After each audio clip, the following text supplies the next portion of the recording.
Um, those are the things I remember mostly. I don't remember having a vacuum bottle. I think there might have been some who did later on, but I don't remember ever having, like a hot soup or anything like that. It was just easier to get things down there and oranges. Did you ever take anything to put on a hot stove in the? Not that I remember. And I don't remember any. No, I don't think we had a hot plate or anything like that. I guess, how did they heat your building? You talked about the fuel, or that Yeah. your fuel job was We home, I had guess. we had an oil furnace, I guess it'd be called. I don't believe that in the time I was there we had wood burning or coal burning. I think probably my sisters did, but it was pretty high tech to what we had was the oil burner. I know there was a big canister outside the school, so that was pretty high tech when we got that. Where was it located in? Would it have been in the middle of your It classroom, was or? up as you come in the building. It would have been to the right and front. That would be, well, the directions, I'm sure it's hard to, it would have been to the west and north. Would you say your lunches were very similar to what the other kids were eating? Yes, pretty much. I thought about this.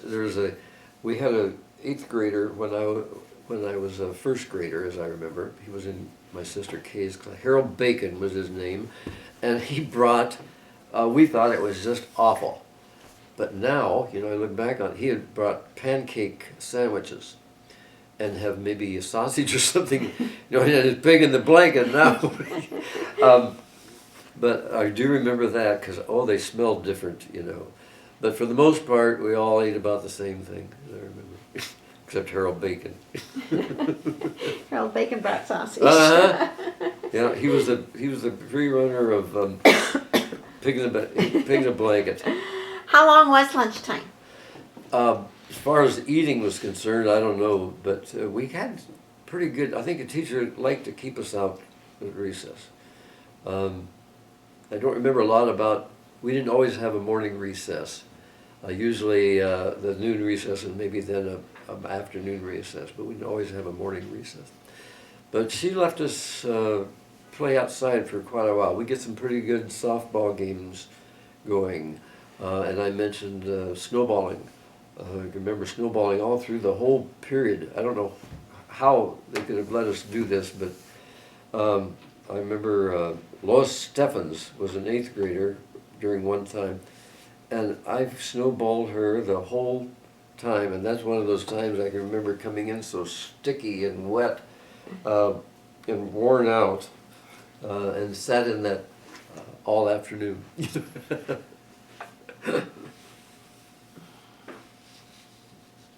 Was the teacher ever outside with you?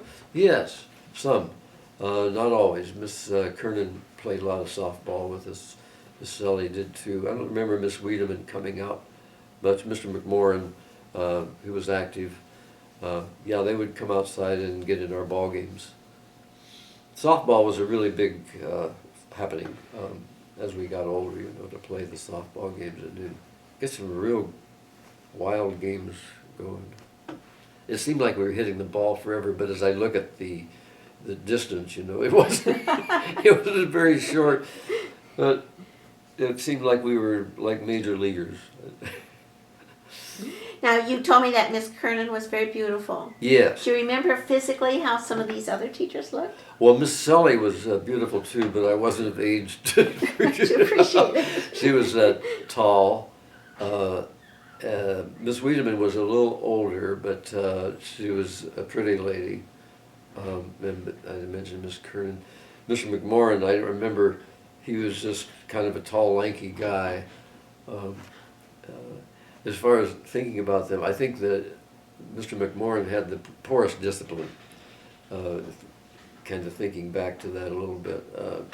He was kind of loose in the way he managed things, so it was a little, but everybody seemed to kind of pull back together, but He was the least disciplinarian of them. Did any of your teachers ever live with you? No, and I was trying to think where they lived. I think Miss Kernan. I think she lived about 10 miles away, so I think she drove. Miss Wiedemann, I think I just don't know. I don't remember them any recollection of where they stayed, if they stayed in the community or not. I don't have that recollection. Did you ever see your teachers outside of school? Yes, sometimes.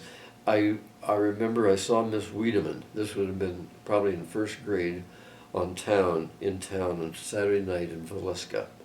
And by the way, that was just something to go to Villisca on Saturday night. And there were people. It just seemed like it was just so crowded. And I saw Miss Wiedemann, and I went up and I gave her a hit. I mean, it was out of character for me. And because I didn't know what else to do, I was just so enthralled with seeing my teacher that I kind of went up to her and hello and gave her. And my mom was mortified, that I had done that. Yeah, I'd see, and as I got older, more see Miss Kernan. She was a sister of a good friend of mine in school, so once in a while would see her. But that was something to see your teacher, out of the school setting. And I think it still is for kids when they see that. Now you talked about some of your jobs that you had in the school. Did anybody else help the teacher take care of the schoolhouse? I think there was a time when there would be a kind of a deeper cleaning. And I think my mom would help with that sometimes. I don't have a lot of recollection, but I do know that on occasion that Hazel Penwell and others, Mom and Ruby McCracken, and some of the people would kind of help do some deep cleaning. Not a strong recollection, but I know that there were times. And I think when there might have been some painting done, and that was done by parents or citizens there in the little town of Morton Mills. Not a strong recollection, but I know there were times that help was given. Any media at all in your school? Well, I think that media is of course kind of nebulous in the sense. Well, chalk was media, and the blackboard, chalkboard were technology. I remember I call it a hectograph, but I don't know what it was, that making worksheets. The clay, and of course the glue, or paste I should say, because it was mostly paste that we used. The Big Chief tablet was a good medium. As far as not much else except the books that Lula B. Reed brought. By the way, Lula B. Had she was I think a wonderful lady, but we were all scared to death of her. And I think the teachers were pretty scared of her too, and I don't know that they had any reason to be, but her visits, when we sometimes would know when she was coming, and the teachers were a little high anxiety, and we were to be on our best behavior. And she had a kind of a high beehive kind of a hairdo, and sort of grayish, and I guess it was gray because she seemed old. But when she would come, it was a pretty traumatic happening, and the teachers were always glad when that day was over. So Lula B. Reed, she's on. Her name is on all of the report cards. She signed them all too. Yeah.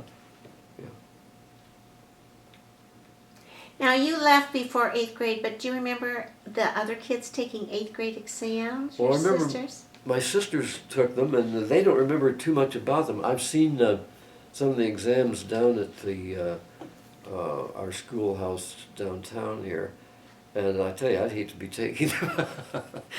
I was always glad I didn't have to take them, to tell you the truth. I tell people that the folks moved so I wouldn't have to take them. No, that wasn't the reason that we moved. But yeah, I've heard about them. I didn't have to take them. And did your sisters have 8th grade ceremonies, graduation ceremonies? Not that I remember.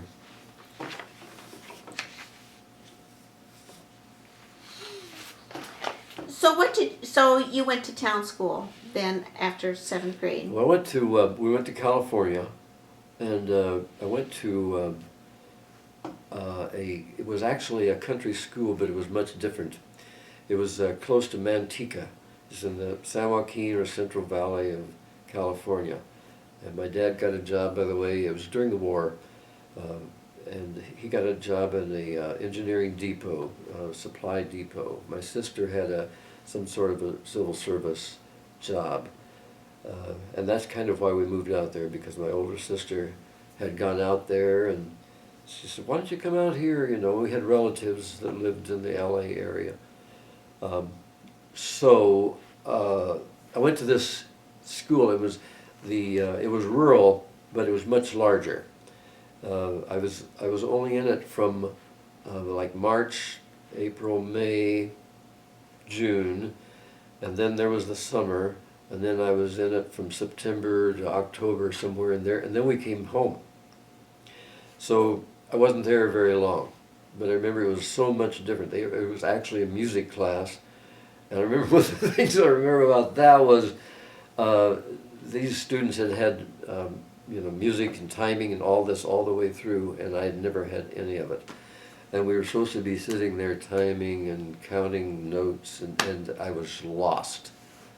And I think I lost my confidence in ever reading music, because I still can't read music. And I'm not a musician, but I've done through the years a lot of singing, and all the singing and solo work, by the way, is too. All the singing I've done is by association and listening, and but anyway, I do remember that. And but it was a much different school. It was much bigger. But it went through 8th grade, too. 1st through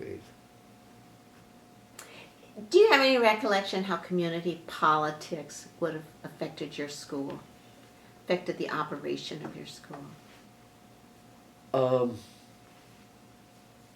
Not really. I don't know. You're not talking about the politics of the war and. Yeah, let's talk about that too. Well, okay.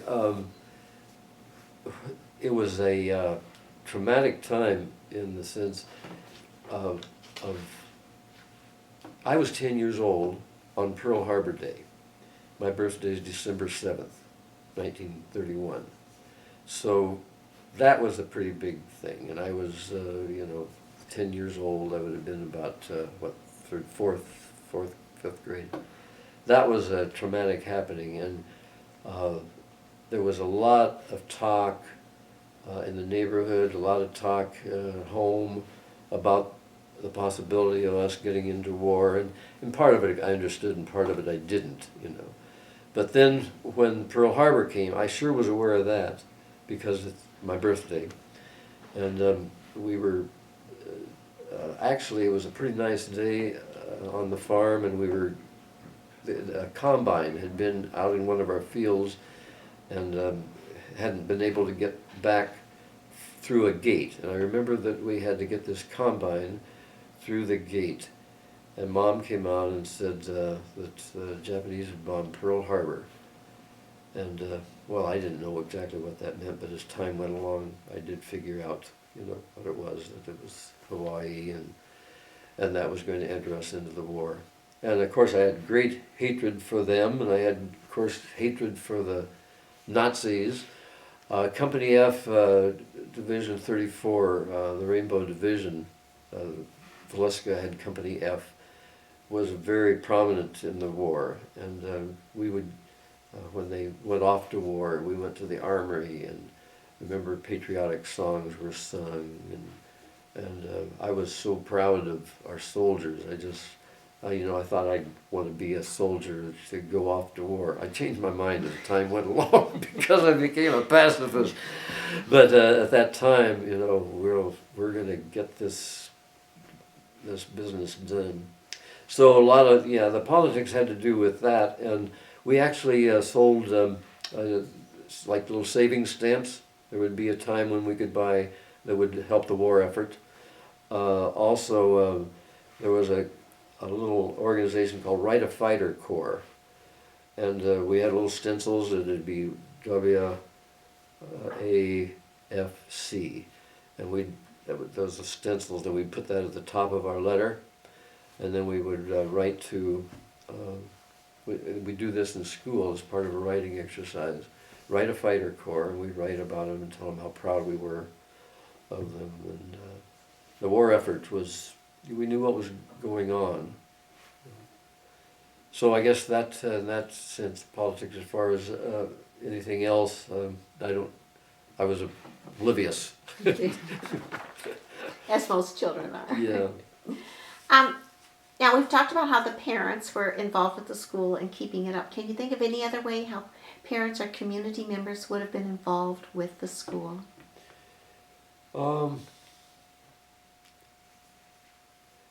No, except I think we did voting there. As far as meetings there, I just wasn't aware of that. There probably, public buildings could be used for that. I assume there were, but I don't really have any recollection of that. But as I say, and then of course the PTA meetings. PTA was a big thing, and we all got to go to that, and I can remember the North Room then got to be used. And the North Room would have all of these sandwiches and coffee, and that combination of those sandwiches, there was some kind of a roast beef combination of sandwich that I loved to eat, and I could smell it along with the coffee. It was just the most wonderful feeling. I still get I still salivate almost from thinking of having that, smelling that coffee and eating those sandwiches and a piece of cake. It was a big happening to go to PTA. Would the children have been drinking coffee too? No, not really. I don't recall that. Once you left school at the end of the day, did you have chores at home? Did you have homework? Did you get to play with friends? It actually didn't get to play with friends because we lived, east of Morton Mills, about a half a mile. But it was really into getting the fuel in for the house. We had a range, so all the cooking was done in a range. So there had to be, coal and cobs and that sort of thing brought in there. So that was very important. As I say, empty the ashes and that sort of thing. Helping my dad, like when picking corn, and I was little, I wasn't able to shovel, but I would get up on the wagon and throw corn from the top of the wagon that he'd picked into the crib. Helping feed the cows, we'd milk in the barn, and I would put the feed in the manger area, for them. And as I got older, to help milk the cows. I suppose the most cows we milked would maybe 10 would be probably the most. And I would help with that.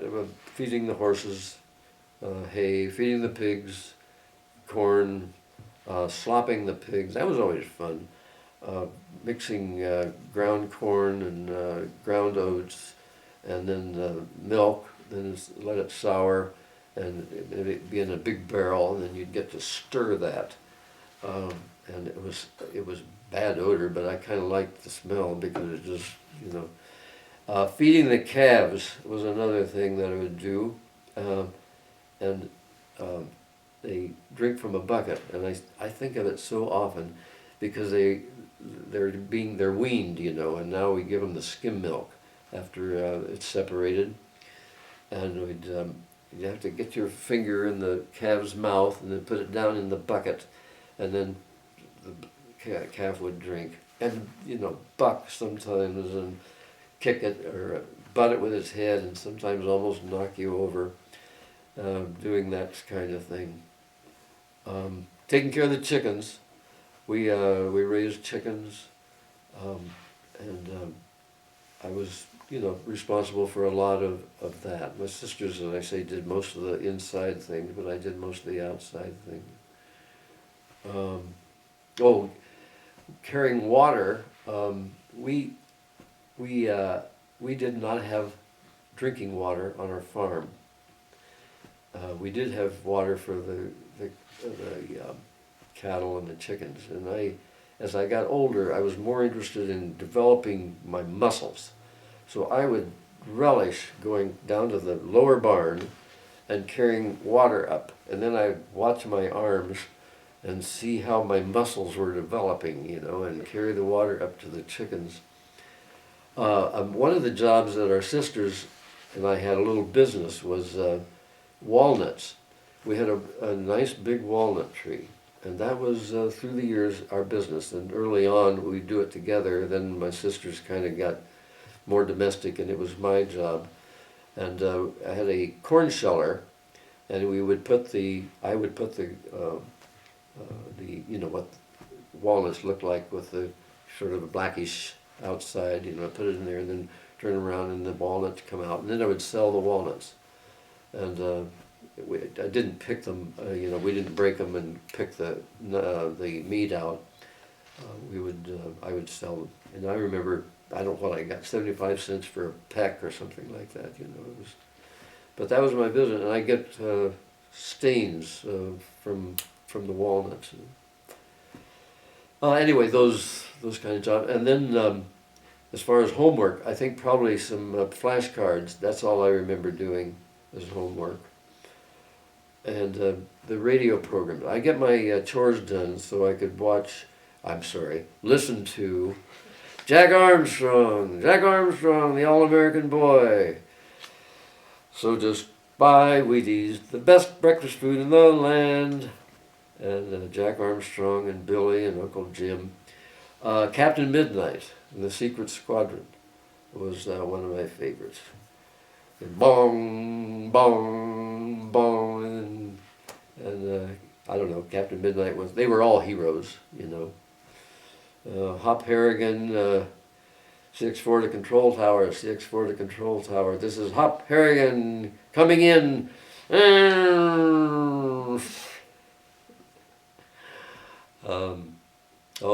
Those are the ones I remember the most, I think. Probably there was, I think, Little Annie Rooney. So I did get to listen to but if I get my work done, I could listen. And there were some of those things you could send, like Jack Armstrong, or Captain Midnight was Ovaltine, so you'd send in those tins and get things, and that was really, really big. I got things you could peek around the corner, Periscope? Yeah, and I'd take it to school and I could spy on people around the corner. And a decoder. It was like a little emblem, and then it had a dial, and then you could. It was just like, I think A was, it was just a basic decoder, but the decoder was really a big thing. Everybody had to have those. And you got those from Ovaltine? Yeah, as I remember. Okay.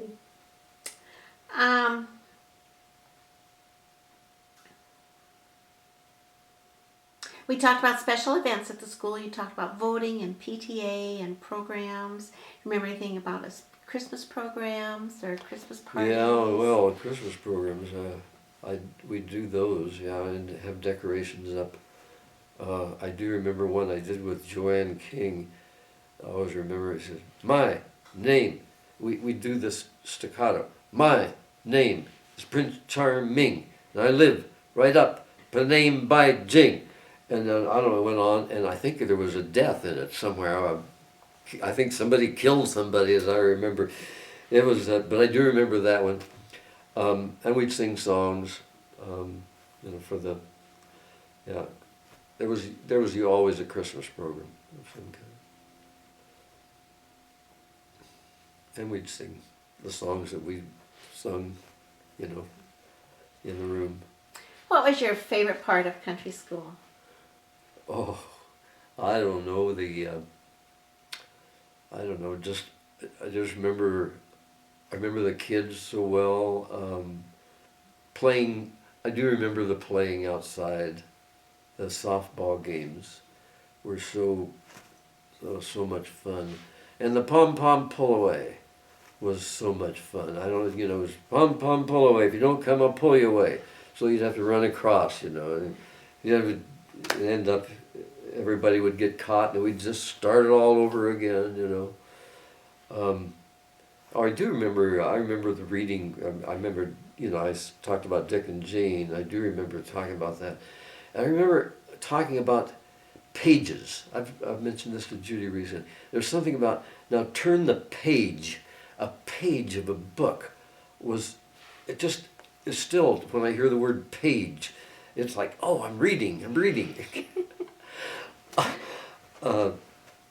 Turn the page, and on that page you will see, I don't know, I can't explain it other than it just was a memory to me. Do you have any bad memories of country school? Well, the only memories I have was Buddy Anderson. Buddy Anderson was an older boy, and I admired him. He would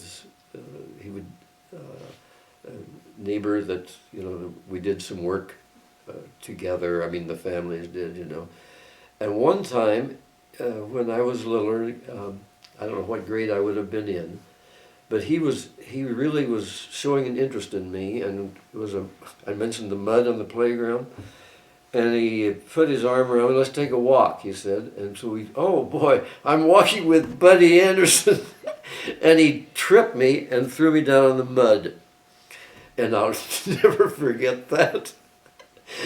My hero tripped me and said, well, I think he probably got some discipline there, but I don't remember what it was.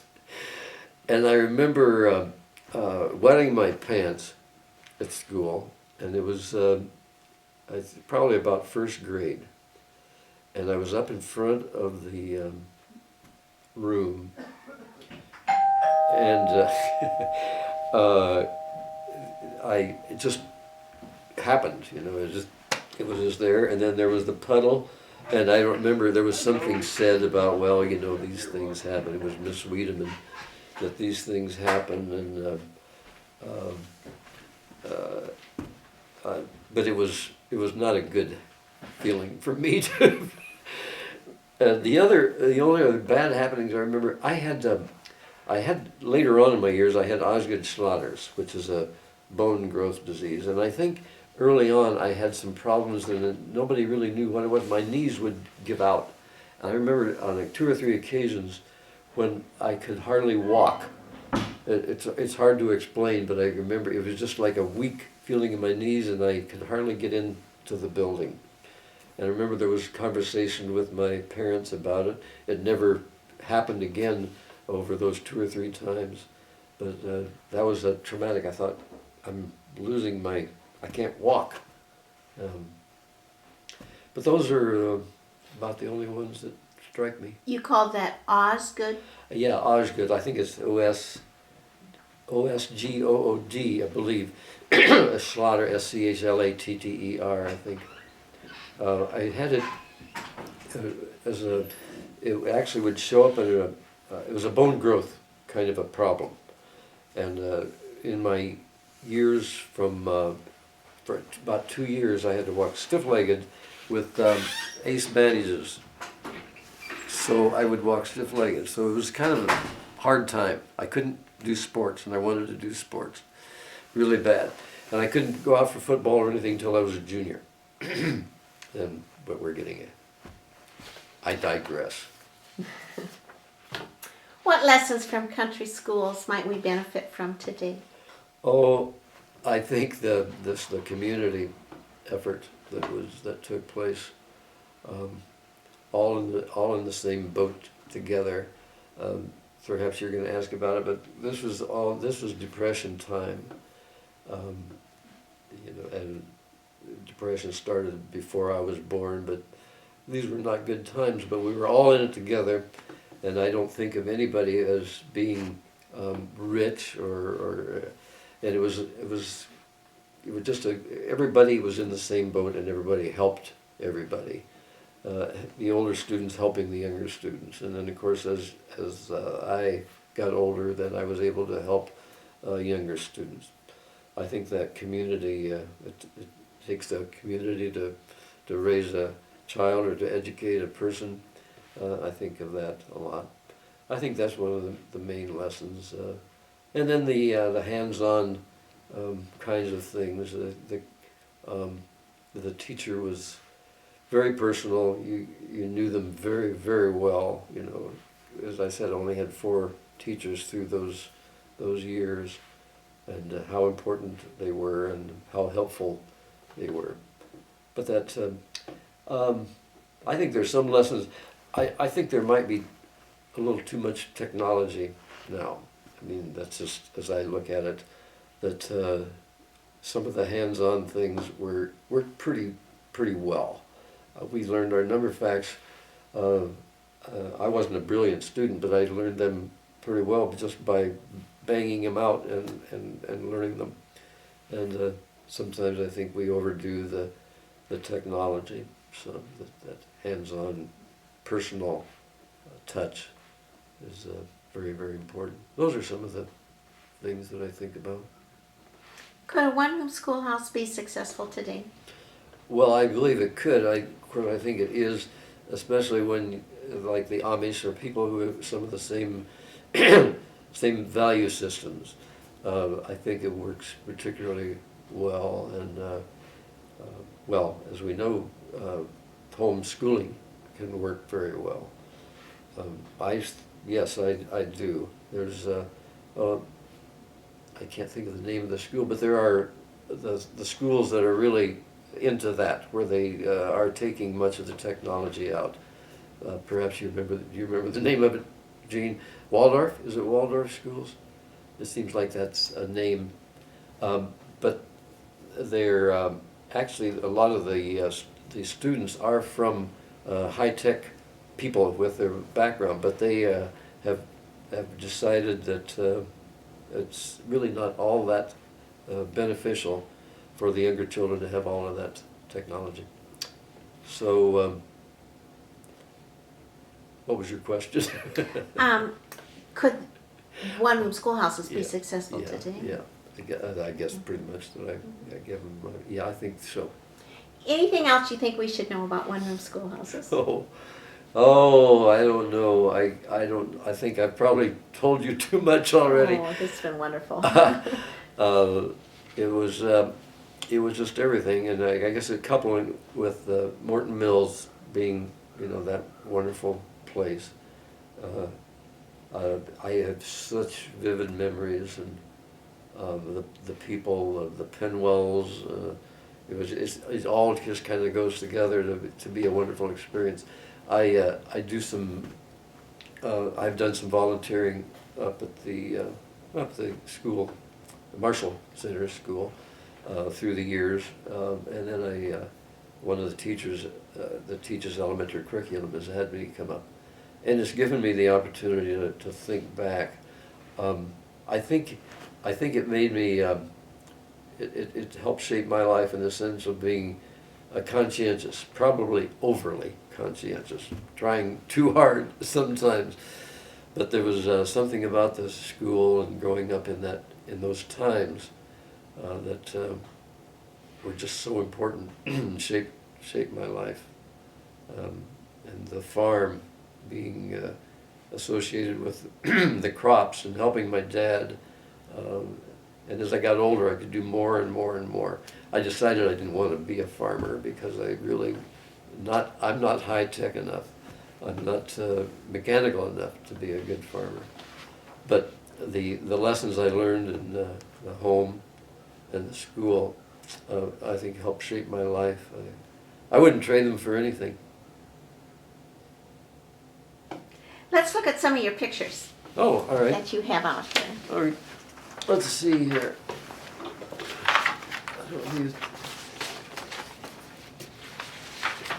So here's a picture of your schoolhouse. Yes, and Okay. to tell you the truth, I can't tell you where it came from or whether I was a member there. It just showed up, so I don't Okay. know. But that was where we played softball. I think we can see your flagpole. Is that a flagpole or a tree out there in the yard then? Real scrawny right there. Yeah, that's the flagpole. That was the flagpole Uh-huh. after they took it off the top. Mhm. Okay. And the church, of course, that was we didn't get into that, but the church was a non-denominational, and as I remember, mostly Sunday school. Oh. It was a Sunday school, and Hazel Penwell was my teacher for that whole time that I was in there. Let's see, what else do we have here? I showed you that. Maybe that's basically.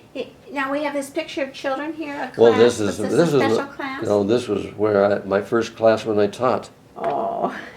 And where did you teach first? Fairmont, Minnesota. Okay. That was my first class. Yeah. And is this your home? Yes, it is. This was where I was born. Okay. I don't know. Can you see Yep, we can. I was born in the house, December 7th, 1931. I'll be 80 this year. Wow.